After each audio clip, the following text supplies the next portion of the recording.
Officers here at Blink Lending and Investments. So pretty much anything that goes into single family residential real estate, we offer those type of loan programs. So if you're looking to buy your first house, you're looking to upgrade, we offer financing, right? The conventional FHA, VA type loans. But then what makes us super unique is we do the investment financing side of things as well. So y'all probably heard DSCR loans. Investor clients love those, right? Because you don't have to show tax returns, proof of employment, and then private money. We also do private money loans. So for you fixing flippers, right? Daniel's done a few of those. He used hard money for that. He leveraged his cash he had to go out and do these type of projects. So that's a little bit about what we do. We've been in business for what, 6 years now? A little bit longer? 8, but it's okay. Yeah, it's 6 years. Blink Lending, 6 years. It's okay. Keep going. 8 years. 8 years now. We pride ourselves on service, so if you do give us the opportunity to help you out with financing, you'll see that there's communication from beginning to end, and we care. I'll go down with the how long you've been in business. Yeah. Communication barrier has been. Yeah. Go ahead. But enough about us. If y'all have any questions on how to get started, right? Lending options, come find Gabe or I. We'll be up here, and we have a bunch of flyers too for information if you want something to take home. But enough of us. We have Daniel here. He's done multiple fix and flips. You have your wholesale company, and now you're getting into new construction, or already started new construction. So he has plenty of knowledge. He's going to go over a little bit about him, and then he'll open up the floor and have y'all pick his brain. So I'll let him kick it off. Thank you. All right. Thank you, everyone. So my name is Daniel Stevens. I consider myself as an investor, but I'm really no different than any one of you in this room. We do own a wholesale company, and but my specialty is flipping houses. We flip multiple properties at a time, and we just got into new construction. My builder actually showed up today, and he's helping me out and kind of teaching me the ropes on that side of the business. But the reason why I consider myself as an investor, even wholesaling deals, even though we still wholesale, every now and then when the numbers don't work for us or what have you, I still consider myself as first as an investor. So who am I? I grew up just basically hard labor, physical labor, manual labor. I did everything from machine shops to mechanics, even a little bit in construction. And I was always taught that if you work really hard, you put in your time, you get paid more money. And that's the way I was raised. This is my wife here, Kristin. And so as I was going through life and just working, and I always wanted more. So one day I was talking to my wife, and she just kind of said, look, if you want something else, then just go apply yourself. So I went out, and I wanted the desk job. I wanted to sit behind the computer. I wanted to be in the AC. I wasn't really used to that. So I went out, got a job in the car sales, and I worked at Planet Ford for a while and became really good at that. They kind of showed me a little bit about closing, and I just learned a little bit about numbers and money. So even that, I still wasn't really happy. I didn't really have a passion for selling cars. I actually kind of hated it. It's actually one of the most stressful jobs in the country that you can take. So I wasn't really too happy, so I moved on. I started selling flooring. I got in the flooring business. I became a manager of a store, and I learned a lot about flooring, and I was 100% commission at this flooring store. So it was really scary. It was the first time that I ever took a job where I wasn't going to get paid. I didn't know how much I was going to get paid. So I did that for a little while, and I came across another flooring company that it was in the multifamily business. They paid me a salary, and they paid me pretty well. They flew me up to Dallas, they trained me on what I needed to do, so I went around all these apartment complexes, I sold flooring to them, I did really well. I came back to my wife again, I said I'm still not happy, I wanted to do something different.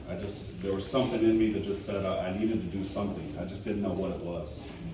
So one day my wife was looking online in social media, and she had said, you know, we had some friends that lived in Ohio, they moved to Florida, and they had all this stuff. They had yachts, and they had houses, and they had all these things, and she was showing this to me, and we knew these people, and we seen where they came from.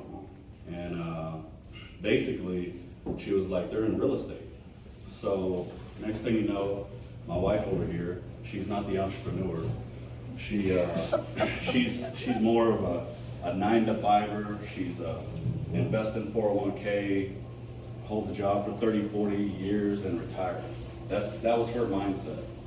And I was always the one taking the risk. I was always the one, I wanted to start my own business. I wanted to do all these things. So what happened was she found this seminar, and it was the Flippin phase. I forget their names. Christina and Tariq. Yeah, Christina and Tariq. Oh, they Tariq. actually did classes. Well, there There was a them. face of them on this advertisement, and they used that to get people in the door. Got it. So it was at this hotel ballroom or whatever it was, and it was one of those seminars that they said, okay, they told us little bits and pieces of it, and they said, I want everybody to look to the back of the room, and there's these people like laid out in the back of the room with these packets, and they said in about 5 minutes, you're gonna see everybody get up and run to the back, and they're gonna sign up, and they're gonna pay this money, because those are the people that wanna take action. And for me, coming out of the car business, I already knew that was a scam. You know, I was like, this can't be no more than a scam. So what I did was, I was telling my wife, I said, you know, this is not right. I mean, there's something going on here, right? And they were telling us the package was like $2,000. And my wife over here, being who she was, she grabbed me by my arm. She was like, I think we need to do this. And I was like, man, what happened with my wife? Like, this is not her. She's not the entrepreneur. So she dragged me to this place, and then basically told me we needed to do this. And I said, you know what, let's do it. So we signed up, and I get home and I research this company, and all I seen in the reviews was, oh my God, this is a scam. I was right. Like, they had like 0 stars, 1 star, it's a scam. Once you get in the class, they're gonna charge you $10,000, $20,000. It was really bad. Like, everywhere. These reviews were everywhere. So what I did was, I called up the company. I said, look, this is not for me. I want to get out of this, give my money back. And I was fighting them on it. And they finally ended up giving me my money back. But I found another course, and it was $300 for a 2-day weekend. And all I had to hear was something in that course. And I heard the word wholesale real estate. I didn't know what it was. I didn't have no idea what that was. I never heard that term. And he had mentioned it. So I got home, I did the research, I started looking at YouTubes and all these things, and I started seeing, you know, these people are making like 10,000, 20,000, 30, 50, 100,000 off of one deal. I was like, maybe this is it, let me try that. So we got into it, we got our very first deal, and it was like $3,000. At that point, like, I was a monster. I became a beast at wholesaling. So I took wholesaling to another level. Like, I wanted to learn everything and anything there was to know about wholesaling. That first $3,000 for me, back in those days, was everything that I needed to see. So I went on a journey to try to find these properties. And some of the ways that I found these properties was just talking to other wholesalers, talking to realtors. I don't know how many of you in the room are realtors. Quite a few. So I know there's a little thing about realtors and wholesalers and stuff like this, but if I had known what I know today, back then, both of us could have been making a ton of money together, right? Because every time we would get on the phone with somebody and they wanted market value for the property, guess what we did? We just said, no, that's too much money, thank you, bye. That was it. When we could have been making money with those realtors too. We could have, gave them to the realtors or relationships that we built with realtors. So we went to a lot of networking events. That's where we met lenders and just different people, buyers and everything. It's always a good way of finding more properties too, because once you're there, you run into contractors, they know somebody that they're working on a house or what have you, they're doing all these things. So they're out there in the field, so it's a lot easier to find properties. Just word of mouth and social media. Our first deal came from Facebook. Just us putting our word out there saying that we were doing real estate, it brought us a deal. And then number 2 came up, and we got a deal from that as well. And it came from social media. So the more and more that you put it out there, that what you do, even if you're not really doing it, the more you put it out there, it just, people start to talk. People start to remember your name, people start to remember you, and they call you. So our second deal that we got came from Facebook as well. I'm not a big fan of buying off the MLS. That's me. The studies that I've done, buying off of the MLS, it just didn't make sense for me. I know a lot of other investors do, but you have to go through a ton of MLS listings to get a deal. Most of these sellers that are out there, they're wanting pretty much almost market value, and if they're not, they're wanting market value minus repairs and didn't leave any room for profit. So I kind of stay away from MLS listings. They're just a lot harder to deal with. You can go to FSBOs, the for sale by owners, neighbors and strangers, and I'll add friends and family. So that first deal that I was talking to you about was actually my stepdad's friend. He had reached out to us saying that he had a house for sale, and I said, great, let's see what the numbers are. So that was one quick way of just getting a deal. So finding these owners, has anybody in here ever door knocked or anything like that to try to get a deal? It's pretty rough. I mean, you're walking around these neighborhoods, you're dealing with dogs and barking at you and chasing you, and you're in the ghetto sometimes, and there's a lot of people that's just not happy with you knocking on their door, right? Me and Kristin have done it. When we first started, we were doing it. We even paid people to do it. I mean, there's many ways to find these properties. Driving for dollars. Everybody in here, I think, probably knows what driving for dollars is. We drove around neighborhoods and looking for the obvious signs. Tall grass, broken windows, boarded up garages, whatever it was, right? So I'll tell you a little story. So when we first started in this business, we wanted to flip houses and stuff. Or after wholesaling, we got into flipping. We were driving in the neighborhood that we were flipping a house in, and we happened to stop at a house that was abandoned. And Kristin my wife Kristin, she had got the address, we found the name of the owner, and this was just driving around looking for properties. That was the most amount of money we ever made on a property from that one property. And it works. Driving for dollars does work. There's houses everywhere all across the city that you can find, and it's just another way. Door hangers, we still to this day, when we're flipping a house, when we're in a neighborhood going to another client's house, whatever, we still to this day carry in our vehicles door hangers.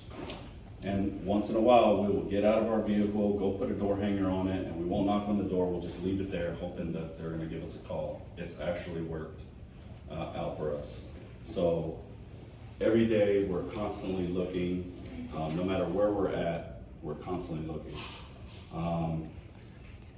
If you don't know how to find the owner, You can go on some of these county websites on HCAT or whatever, and you get the owner's name. You can skip trace them, which I'm gonna talk to you about. And then buying lists. Has anybody in here ever bought a list to call? Right, so we got a couple. So I'm gonna tell you, the accuracy is, I'm gonna tell you, the success rate from buying these lists is like, I would say less than 60%. Would you agree? Yeah, much. Maybe 40? Way less than that. Yeah, maybe 40%. So these lists, and I'm gonna tell you one company that we use pretty regularly. There's a lot of other ones out there, but it's called ListSource. If anybody's ever heard of ListSource, it's a good way of buying lists. You can narrow it down into demographics, to zip codes, to subdivisions, how much equity they have in a house. You can even narrow it down to race. You know, that's what this website is about. It's basically anything and everything that you want to find, and narrowing down your prospects, right? So that's one other way you can buy lists. Just be careful where you buy the list at, because like I said, the success rate, they're telling you that it's pre-foreclosure, and when we call them up, we did the test. We've called thousands of these leads, and we asked them, at the end of the conversation, we asked them, have you ever been in foreclosure? Are you in foreclosure or pre-foreclosure? And they said, no, we pay our bills on time, every time. I mean, this is how we know that some of these lists are not as great as what they say, or what they're selling us. So, skip tracing and cold calling. So, when we first started in the business, we were using free skip tracing tools. We didn't have that much money to work with, so that's what we were doing. We were Googling, putting in the phone number, putting in the name, putting in the address, calling these people. We wasn't really getting anywhere. We took a little bit of the money that we made and we started paying for skip tracing. There's several companies out there. I'll tell you one company that we do use. We use several different ones, but we use Need to Skip. So that's one company that you can use to get some of these skip tracing leads. And you just need a name and you need an address. Put it in a spreadsheet, send it off, and they send you back the phone numbers. So the next thing was when we first started, we were dialing one by one by one. I don't know if you guys know how long that takes, but it takes a very long time. You can only get through so much at one time, 30, 40 leads at a time, or during a day, in a day. So we took some more money, we started investing in dialers, and the dialer that we use today is Mojo.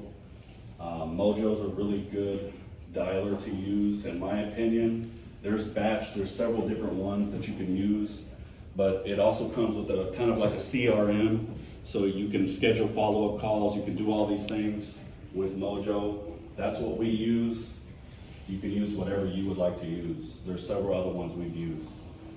So, and with that being said, we went from dialing 30 to 40 leads at a time to 1,000 calls per person that calls for us. We have 3 VAs that work for us right now, plus 1 here in Houston. And all they do is call all day long.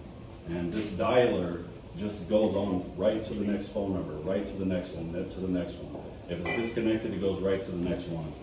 So dialers are a good thing to have if you're going to be in this business to find off-market properties. You can get through a lot more phone numbers and so on. So these VAs that we use, I'm not going to lie to you, we use VAs from abroad.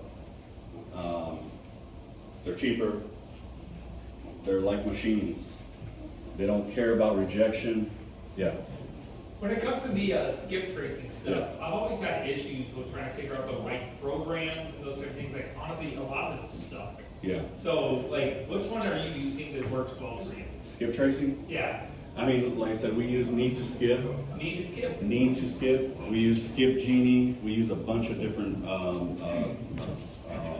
ones that we use. And it just really depends on the list that we have too, right? Okay. Because some of these companies, these skip tracing companies, they just give you the phone numbers. And then there's other ones that give you emails. They'll even tell you if they have any liens. They'll tell you if they've ever been through And their bankruptcy.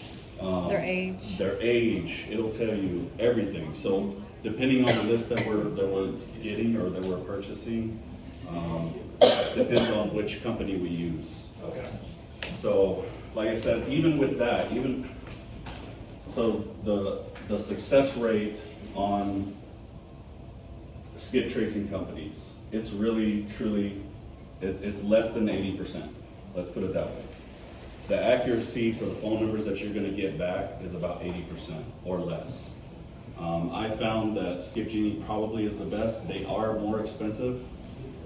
You are gonna pay a monthly fee for that. I think we pay Skip Genie a lot of money. I mean, it's a lot because we put a lot in, right? But there's like a monthly charge of like $150 or $200 a month, and then you pay per skip. So we're grandfathered in because we've been with them for so long, and I think it's like 12 or 13 cents. I think they went up to 19 cents per skip now. So be careful what companies you use for skip tracing, because you can send the list off to them and they'll send you back a whole list and none of the phone numbers match the person. That's usually been my experience. That's why I was asking. Yeah, and how they get those is, I mean, you fill out, everybody in here has filled out a credit application or a mortgage application or some other way that you put it out there in the public.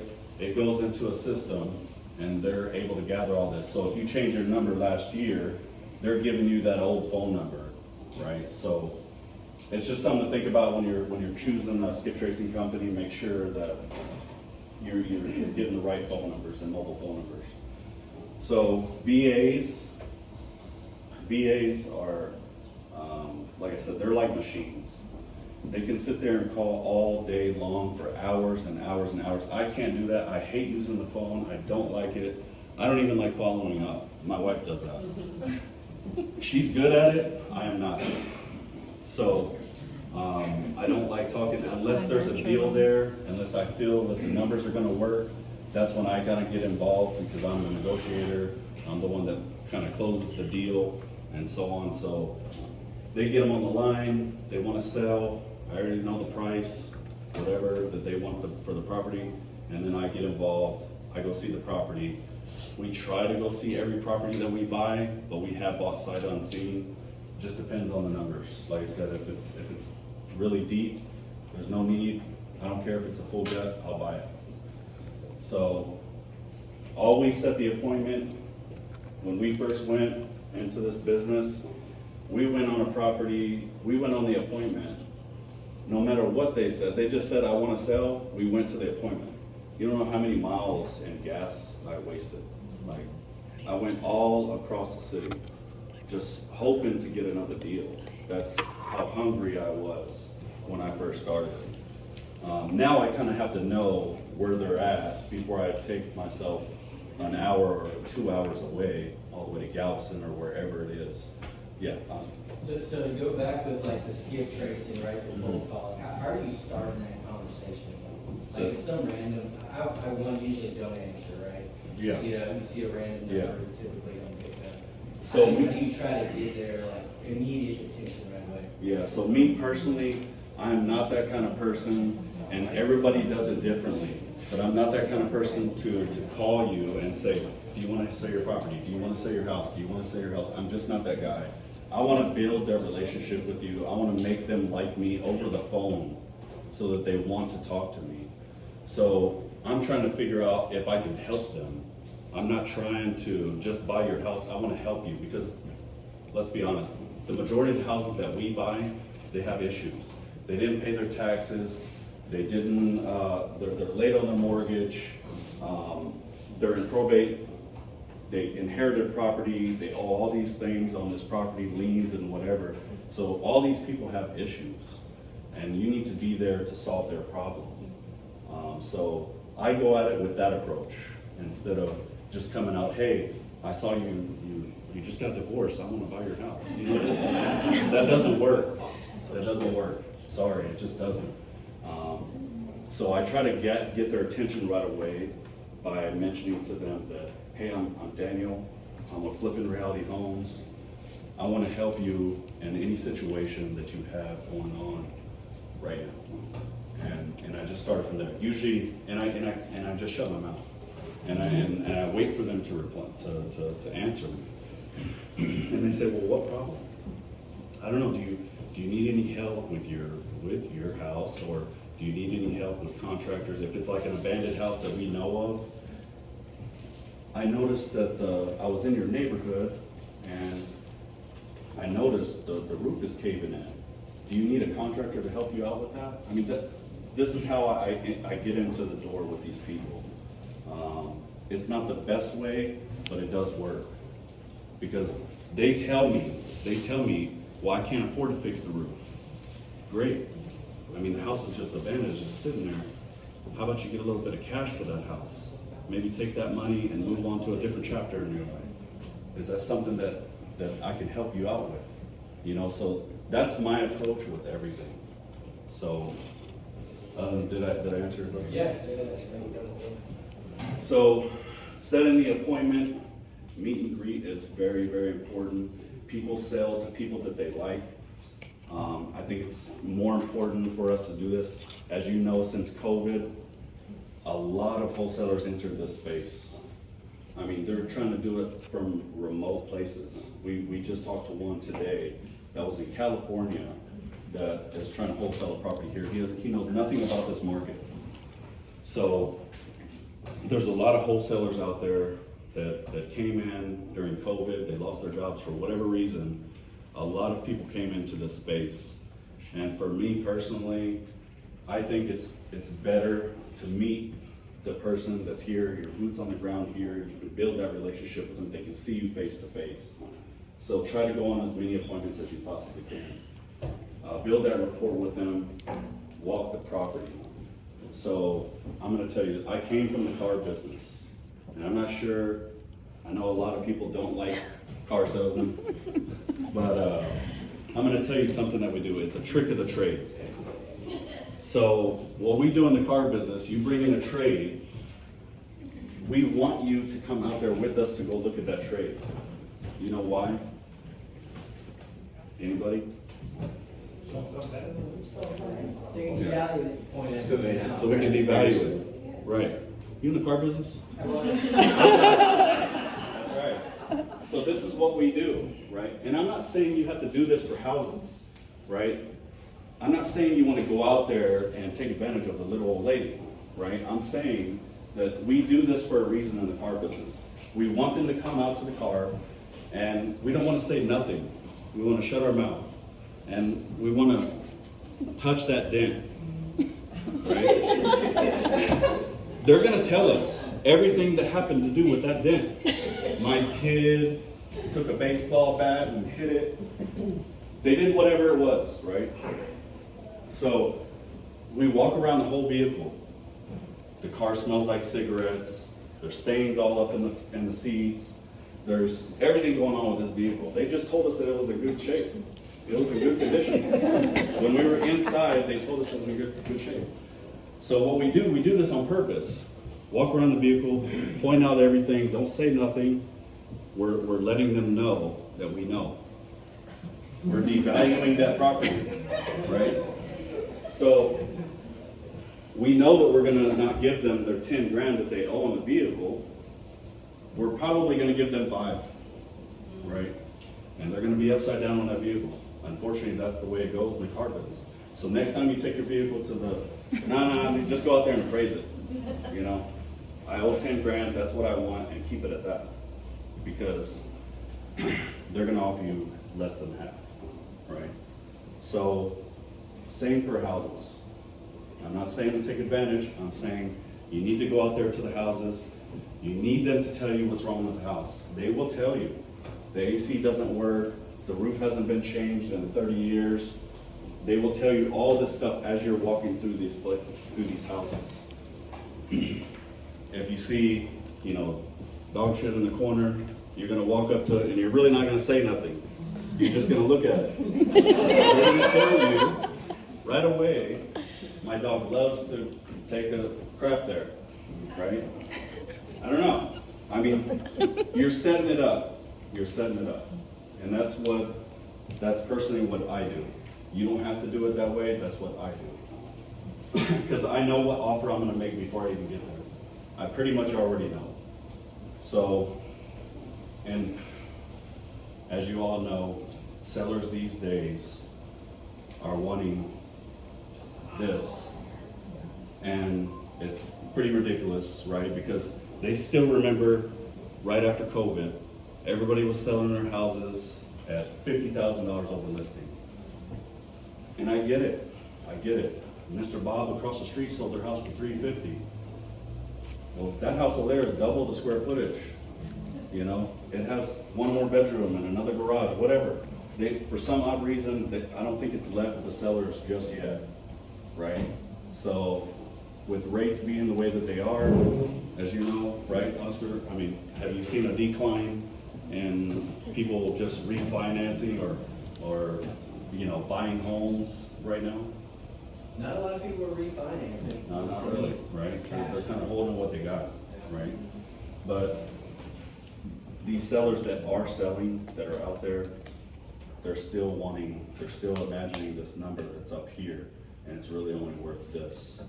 So, next thing I want to talk to you about is make an offer. So, make an offer, every house, and it has to be within that day. You can't wait the next day or the next day or the next week. It has to be either right then and there, or it has to be that night.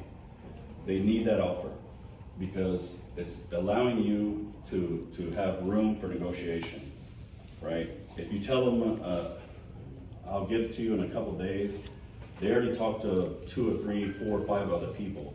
You want to start going ahead and getting that negotiation down. So it's all a numbers game to me. I know a lot of people don't feel like that, but it is to me. That's what we're telling the car business too. The more offers that you make, the more cold calls that you make, the more deals you're going to get, period. That's it. So the next thing is the fun part, which is flipping houses. I do have a passion for flipping houses. We flip quite a bit, and I still love it to this day.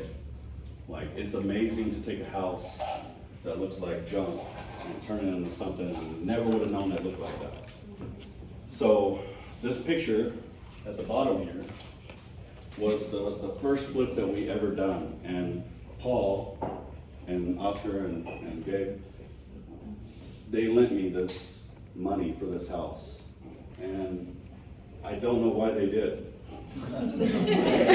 It was the worst house that I could have ever started with.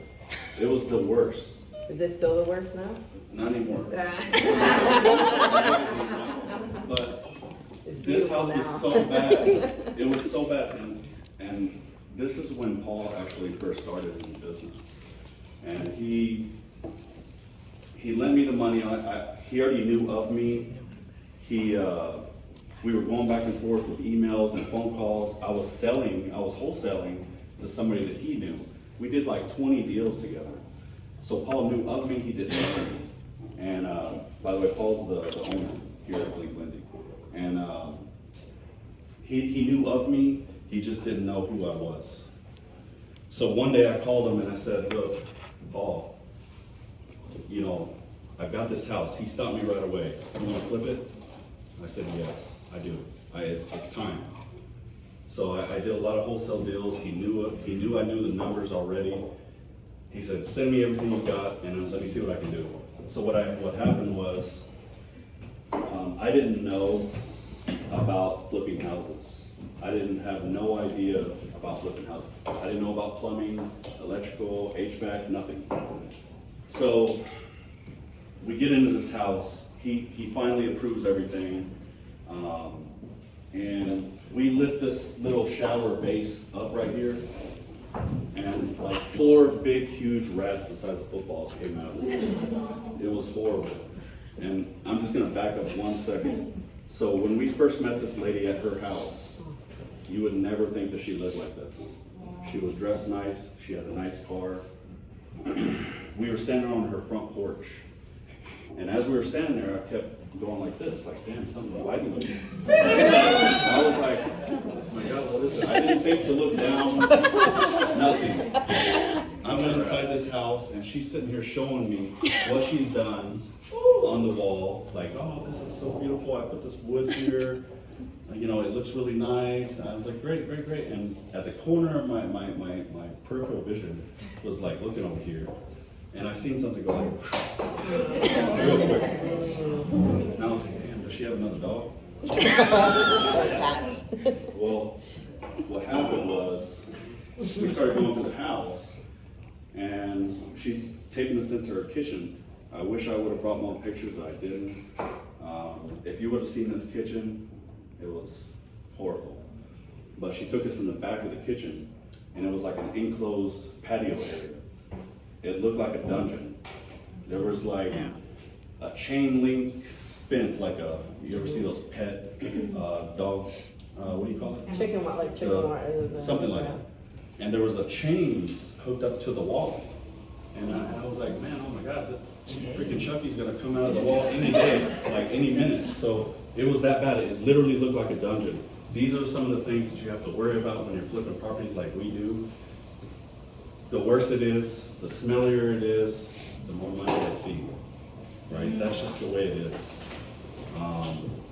If it looks that bad, I mean, as long as it's not a tear down, you know, it's something that we love to do, right?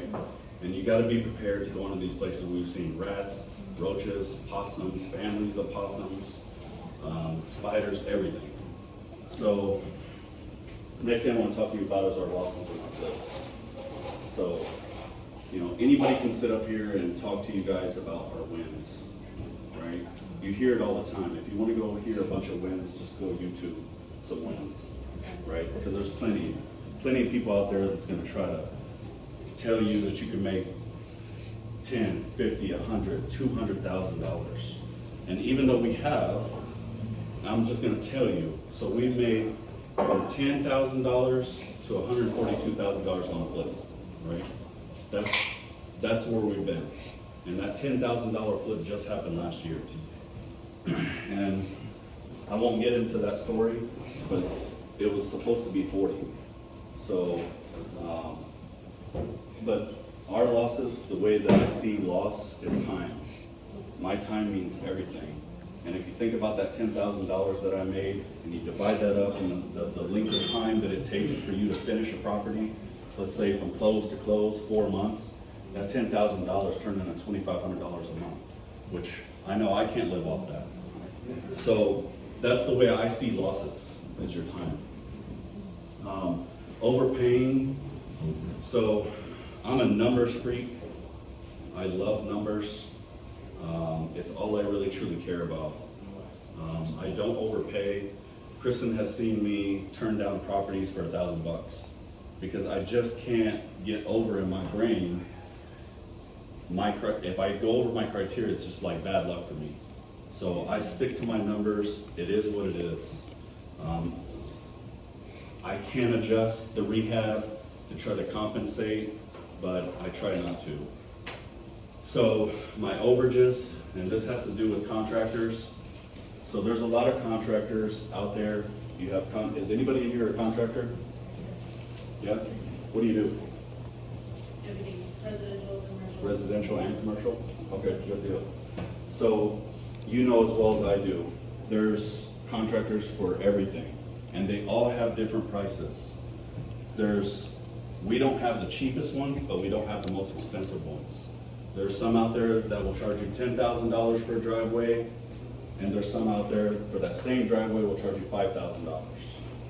It doesn't mean that the $10,000 is any better than the $5,000, and it doesn't mean that the $5,000 is going to be as good as the $10,000. It just means that there's pricing there, depending on whatever expenses they have, whether they have a brick and mortar place or they have just a more load from their expenses. So we've went through many contractors, and we have a really good crew now, but it took us a while to get there. We went through hell and back with contractors. We've never got taken for a lot of money. We've heard of a lot of people.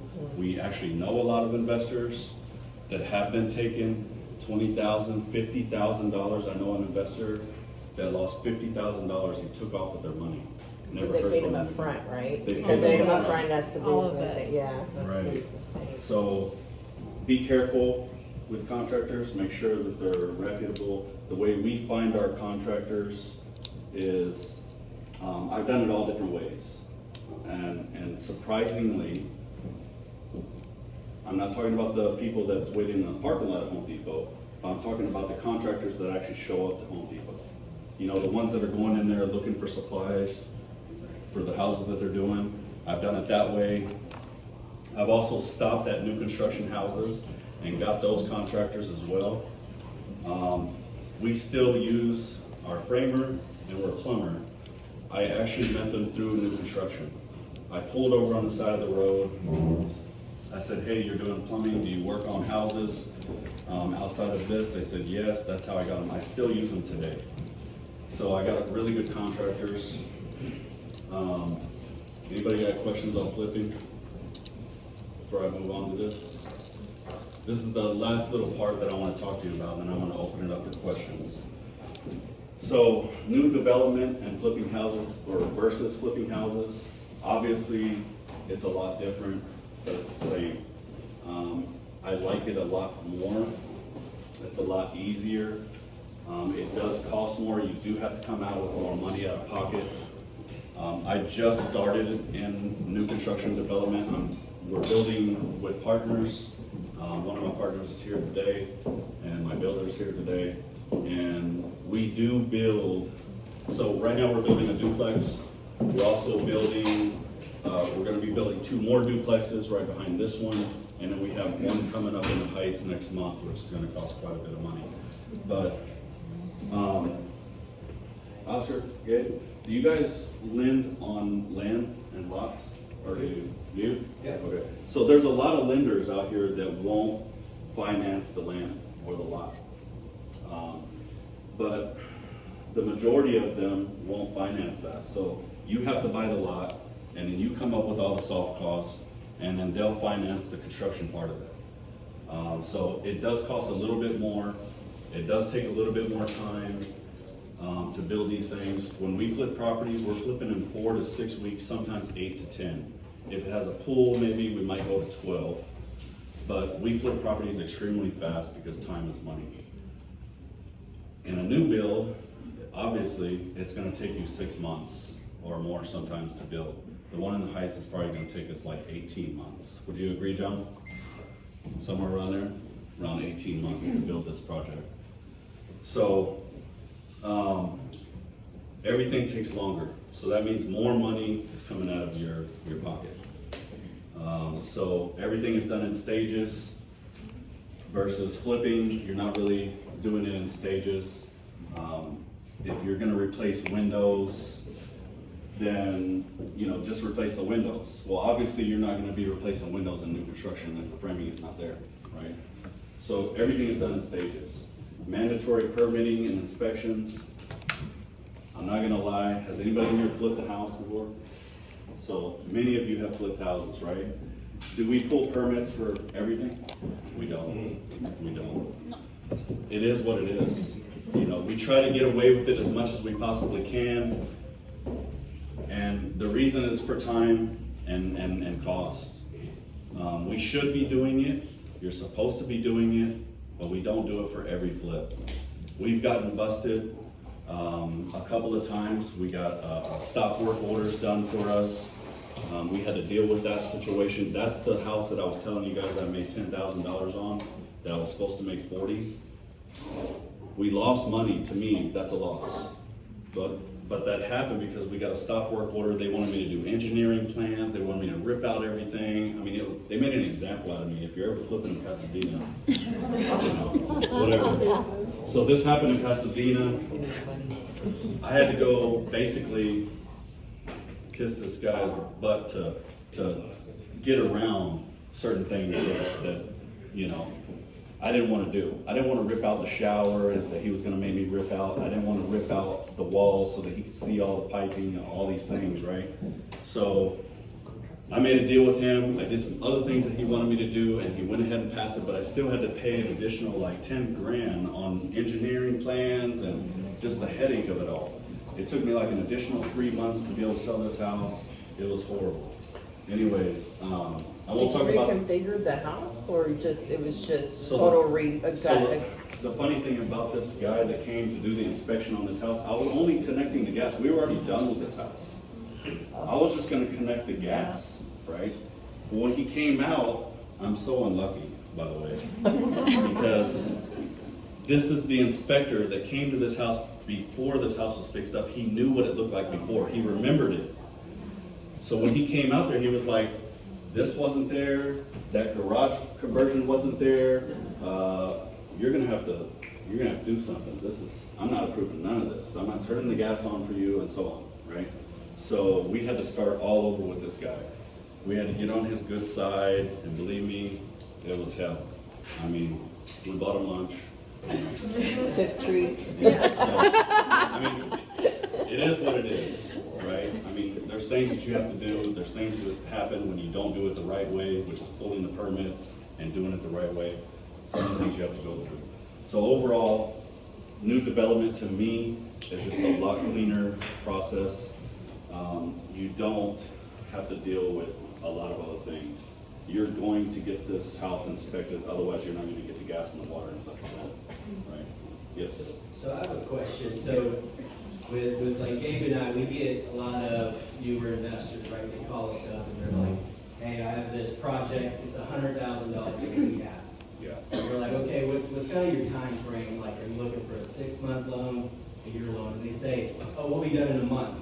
Right? So we kind of laugh, Yeah. right? But for someone experienced like you, how do you I guess set those expectations, like a cosmetic project or moderate one, heavy, like if it's 30,000, how long is that taking you? If it's 60, how long do you expect that to take you? Yeah. So those of you that have flipped in this room, I don't know how you guys do it, but for me personally, my contractors all get along, so I can stack them on top of each other. They don't mind, they all work well together. So you got the plumber, and you got the electrician, and you got the HVAC guy, all working together. There's times when I do have to stop and say, okay, no, you go in, you do that job, and as soon as you're finished, I'm gonna bring in the other guy. There's times when that happens. But the answer to your question, really, for me personally, I want to flip that house as quick as possible. And sorry to the lender, because they're making money, right, on interest-only payments that I'm making to them. But I want to be able to flip that house so quickly that I have it back up on the market in, less than, 45 to 60 days. That's how fast I want to get it back on the market. It doesn't mean anything about quality, because the contractors we hire, they still do their job correctly. They do it according to code, everything. So the most we've ever done on a rehab is $125,000. It was a house in Galveston, and I'll never forget that house. And I'm so glad that I'm never going to see that house again. So, yes. So, at the beginning of this, you said you started this because you're like, hey, you don't want to work your job anymore, Yeah. right? And I'd much rather work for myself than work for someone else, For sure. right? But at the end of the day, I feel like you still have the job because, you're letting go of your assets. So Yeah. Have you ever scared about, hey, what happens if I can't find that next house? Yeah. Right? Have you considered sort of keeping some of them or something like that? Yeah, and good question, because we recently started doing buy and holds. We recently started, before I started this game, I was a hustler. I wanted quick, fast money. I wanted to build capital. That's all I cared about. I didn't care about the future, none of that. And I was always kind of the one to be like, man, he's a dumbass for wanting to hold that property. Just get 50,000 and be on your way, right? But I had to get to the point to where I was like, dang, I'm getting older. I'm gonna have to get out of this soon. I can't do this forever. In the grave. So, yeah. As you can see, right? Some of that's right here. This is my daughter, this is my wife. And some of it is from the flipping, and some of it is, you know, The contractor. from contractors and, you know, all the jobs that I have done. Because like I said, I used to work really hard. I used to work extremely hard. Like every company that I worked for, they loved me because I worked hard, I showed up early, I stayed late. It didn't matter what they asked me to do, I did it. I just, that's my mentality. So, the answer to your question, yes, we started holding some properties, and I'm starting to see that that passive income is gonna let us retire a little earlier. So, it's very important to me to do that. I didn't understand the appreciation, I didn't understand the cash flow, I didn't understand any of these things, the tax benefit, I didn't understand none of that. So, we started holding these properties, and now I'm starting to see it. Just last year when we filed taxes, even though I hate filing taxes, I saw the benefit in the rentals that we did keep. I got to see it firsthand, and then after that, I was hooked. I was like, man, we need to buy more rentals. We need to have more. And it wasn't about the cash flow anymore. It was about the appreciation. Now we have, you know, a lot of equity sitting there in case something does happen later. Oh, well, I'll just sell one of those houses. You know, if an emergency arises, if I want to leave the country, if I want to move to another country, what have you, and something happens, I have either the cash flow or I can sell that house if need be, you know, whatever, because I have plenty of them. So I didn't see the benefit of it until just recently, and I wish I had seen it sooner. So, do you have a question? You know, that ties into the whole time equals more money. Yeah, time does equal more money. I mean, you know, having these houses, some of the houses that we have for rentals, one of them we break even. And you would think that I would want to sell that house, but I don't. I don't want to sell that house. We still have 50 grand in equity in that house. I'm not going to sell that house. I mean, it's fine with me if we break even. It's fine if I don't make, you know, $500 a month off that house. It's going to benefit me later. That's all I really care about. I'll refinance that thing later, you know, so it's always a benefit for me to try to keep as many houses as we can. Flipping is fun though. I love flipping. I love that business. I don't know why, I just love it. So The question was, when you're doing a flip, how often are you supervising that project? Is it once a week, once every 2 weeks, once a month? And what would you say separates yourself from other flippers? yeah, so good question. So I'm gonna be honest with you. So I manage my own project because I have this like little thing in me about controlling a little bit. I don't really trust, you know, another person, or I don't want to depend on another person to do my job or to make my money. I want to make my money, so I manage all my own projects. Me and my wife actually just got into a competition. So I'm normally the one that flips the houses. She is not. She just does all the other business behind the scenes. And she came to me one day and she was like, I want to flip the house by myself without you. So I was like, man, this is going to be great. Like, I want to see that. So we bought a house last week or 2 weeks 2 weeks ago. ago. Yeah. And I said, here you go, you can have this one. Yeah, she bought the house. Yeah, she bought the house. Well, I did the numbers. She's gonna go to that next. But yeah. Huh? No. So that's where she's winning. She cheated. Okay. So because it took me several years to get to the point to where I had to be a contractor. So I lent her my contract. And yeah, she's doing it right now on her own. So we just closed yesterday on another house. And we have a war going on here. So the deal is we must stay under budget. I know. We must stay under budget. Who makes the most amount of money and whose house looks the best and how many showings are we getting. I think not how much money, it's just the percentage of like, you know, you Yeah. can't say the So- dollar because. No, because these houses are very comparable. Oh, When I okay. say this to you, both of these houses are at 75% minus repairs. So they are the same, even though the ARV is different, the rehab is the same, it's 75% minus repairs. I don't know the 75%. Who's the realtor for your property? Yeah, my wife is. It's gonna be a problem.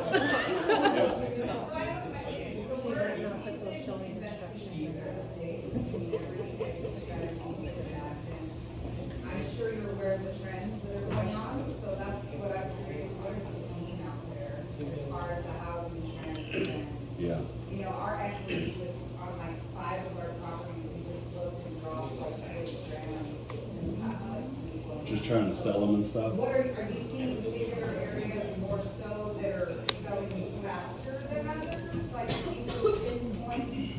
Or what trends are you looking at, what data do you have, you have a full-on company that's doing these calls, is there more segregated geographical areas that you're Yeah. noticing?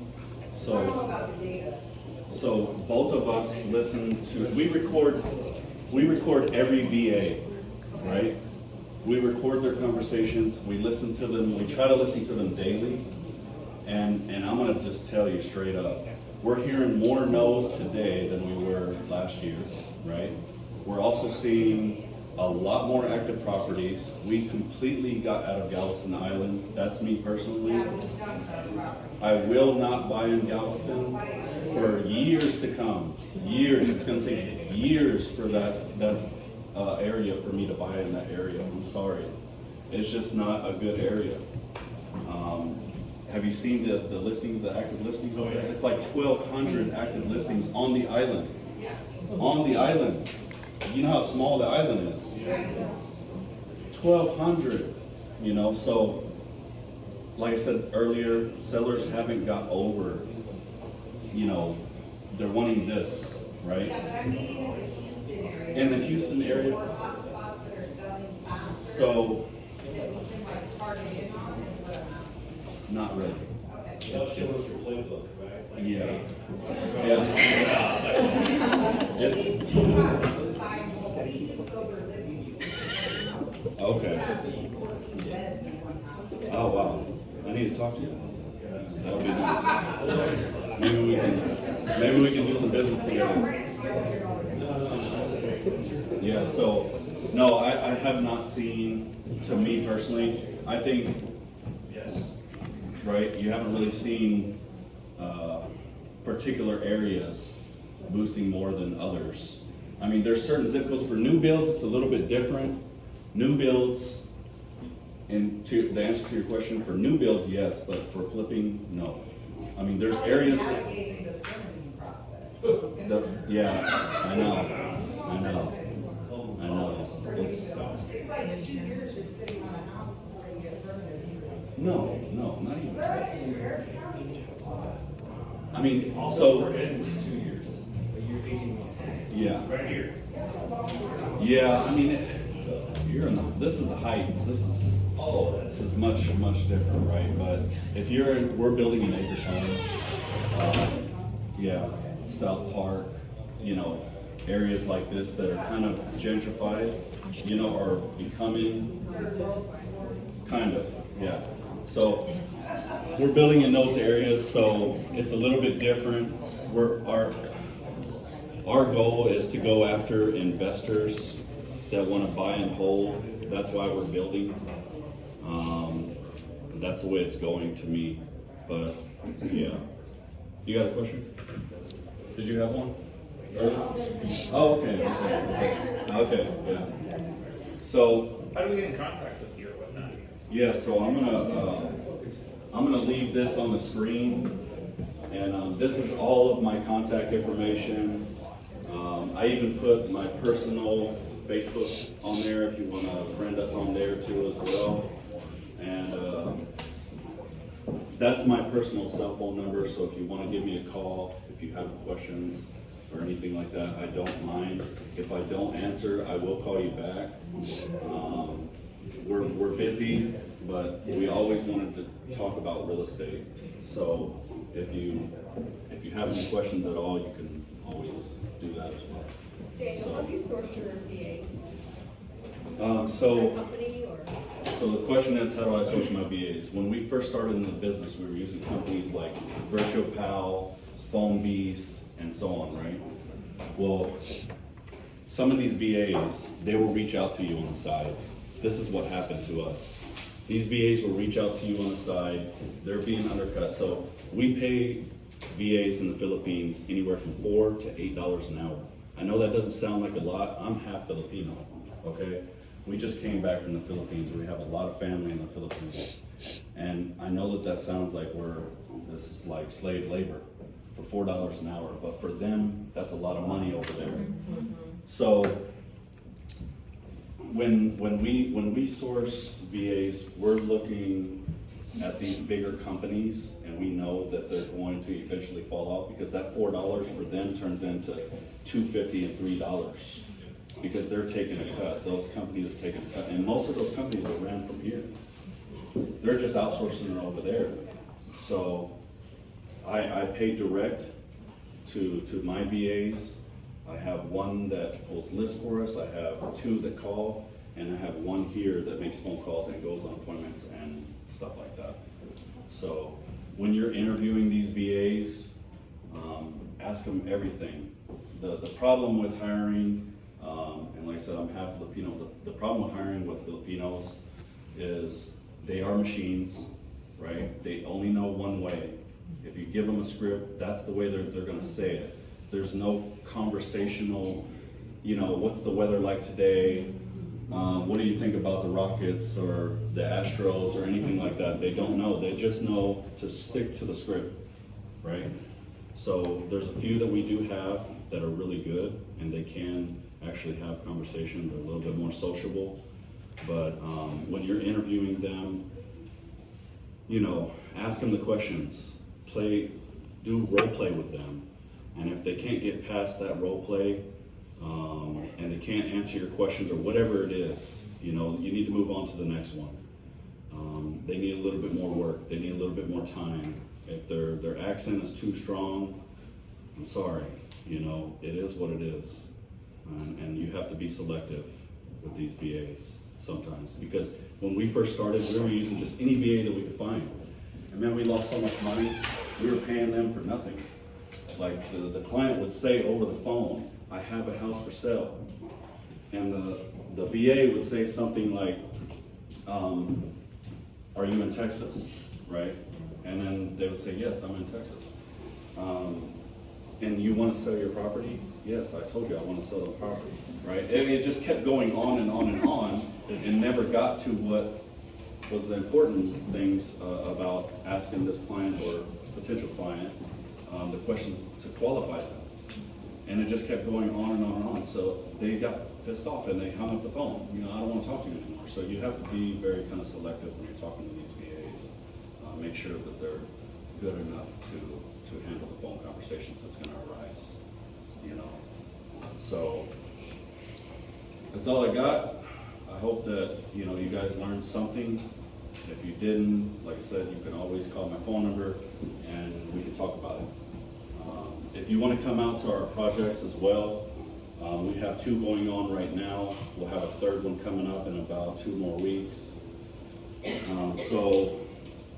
Kristin's got hers. They're both on the northwest side of town. Hers is like close to Highway 6 and 529.